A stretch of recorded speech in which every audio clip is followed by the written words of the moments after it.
యేసుక్రీస్తు నామమున మీ అందరికీ నా యొక్క వందనాలు. నా పేరు డానా. నేను 7th క్లాస్ చదువుతున్నాను. నేను యాకోబు రాసిన పత్రిక మొదటి అధ్యాయం కంఠస్థం చేసి ఉన్నాను. చెప్పడానికి సిద్ధంగా ఉన్నాను. మీరు కూడా పరిశీలించవలసిందిగా కోరుచున్నాను. దేవుని యొక్కయు ప్రభువైన యేసుక్రీస్తు యొక్కయు దాసుడైన యాకోబు అన్ని దేశంలో యందు చెదరిన 12 గోత్రముల వారికి శుభమని చెప్పి వ్రాయినది. నా సహోదరులారా, మీ విశ్వాసమును కలిగి పరీక్ష ఓర్పును పుట్టించునని ఎరిగి మీరు నానా విధములైన శోధనలో పడినప్పుడు అది మహానందమని ఎంచుకునండి. మీరు సంపూర్ణులను అనునాంగులను ఏ విషయంలో కొదులేని వారిని ఉండినట్లు ఓర్పు తన క్రియను కొనసాగింపనీయుడి. 5th one, మీలో ఎవరికైనా జ్ఞానము కొదువుగా ఉన్న ఎడల అతడు దేవుని అడగవలను, అప్పుడు అది అతనికి అనుగ్రహింపబడును. ఆయన అందరికీ ధారాళంగా దయచేయవాడు. ఆయన ఎవరిని గదింపగా అందరికీ ధారాళంగా దయచేయవాడు. అయితే అతడు ఏమాత్రం సందేహింపక విశ్వాసంతో అడగవలను. సందేహించేవాడు గాలి చేత రేపబడి ఎగిరిపడి సముద్ర తరంగమును పోలి ఉండును. అట్టి మనుషుడు తిరుమలస్థుడై తన సమస్త మార్గంలో యందు అస్థిరుడు గనుక ప్రభువు వలన తనకేమైనా దొరికినని తలంచుకొనరాదు. 9th one, దీనుడైన సహోదరుడు తనకు కలిగిన ఉన్నత దర్శయందు అతిశయింపవలను. ధనవంతుడైన సహోదరుడు తనకు కలిగిన దీన దర్శయందు అతిశయింపవలను. ఏలైనగా ఇతడు గడ్డి పువ్వు వలె గతించిపోవును. సూర్యుడు ఉదయించి వడగాలి కొట్టి గడ్డిని మార్చివేయగా దాని కుంగురాలను దాని స్వరూప సౌందర్యమును నశించును. అలాగే ధనవంతుడును తన ప్రయత్నంలో వాడిపోవును. 12th one, శోధన సహించేవాడు ధన్యుడు. ఇతడు శోధనకు నిలిచిన వాడే. ప్రభు తను ప్రేమించి వారికి తన వాగ్దానం చేసిన దివ్య కిరీటం పొందును.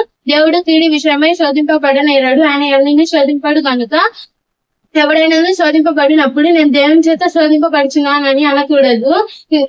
ప్రతి వాడును తన స్వకీయమైన దురాశ చేత ఈడబడి మరలు కొల్పబడిన వాడే శోధింపబడును. 15th one, పాపము దురాశ గర్భం ధరించి పాపమును కనగా పాపము పరిపక్వమై మరణమును కనును. శ్రేష్టమైన నా ప్రియ సహోదరులారా, మోసపోకుడి. శ్రేష్టమైన ప్రతి ఈవియు సంపూర్ణమైన ప్రతి వరమును పరిసంబంధమైనదే జ్యోతిర్మయుడు తండ్రి యొద్ద నుండి వచ్చును. ఆయన యందు ఏ చంచలత్వమైనను గమనముల వలన కలిగి ఏ ఛాయను లేదు. ఆయన తాను సృష్టించిన వాటిలో మన ప్రథమ ఫలంగా ఉండినట్లు సత్యవాక్యం వలన మనలను తన సంకల్ప ప్రకారం కలను. 19th one, నా ప్రియ సహోదరులారా, మీరు ఈ సంగతి ఎరుగుదురు కనుక ప్రతి మనుషుడు మీరుటకు వేగిరపడి వాడును, మాట్లాడుటకు నిదానించి వాడును, గోపించుటకు నిదానించి వాడున ఉండవలను. ఎందుకనగా నరుల కోపము దేవుని నీతిని నెరవేర్చదు. అందుచేత సమస్త కల్మషమును విరవీచిన దుష్టత్వమును మాని లోపల నాటబడి శక్తివంతమైన వాక్యమును సాత్వికంతో అంగీకరించుడి. మీలో ఎవరైనాను మీరు వాక్యము వినువాడు మాత్రమే ఉండి మిమ్మల్ని మీరు మోసపుచ్చుకొనకుండా దాని ప్రకారము ప్రవర్తించి వారినై ఉండుడి. ఎవడైనాను వాక్యము విడివాడై ఉండి దాని ప్రకారము ప్రవర్తింపని వాడైతే అద్దంలో తన సహజ మొహము చూచుకొని మనిషిని పోలి ఉండును. అట్టివాడు తను చూసుకొని అవతలికి పోయి తానెట్టి వాడు వెంటనే మర్చిపోవును కదా. 25, అయితే స్వాతంత్రం ఇచ్చు నియమంలో సంపూర్ణమైన నియమంలో తేల్చూచి నిలకడగా ఉండి వాడేవాడు వాడు క్రియను విని మర్చివాడు కాక క్రియను చేయువాడై ఉండి తన క్రియలో ధన్యుడగును.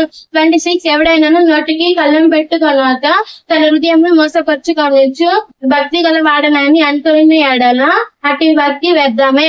తండ్రి అయిన దేవుని యొక్క పవిత్రమును నిష్కలంకమైన భక్తి ఏదనగా దిక్కులేని పిల్లలను వెదవరాండ్రును వారి ఇబ్బందులు పరామర్శించుటయు ఇకలోక మాలిన్యం తనకు అంటకుండా తను తాను కాపాడుకుంటాయి. రాష్ట్రం అంతే సార్.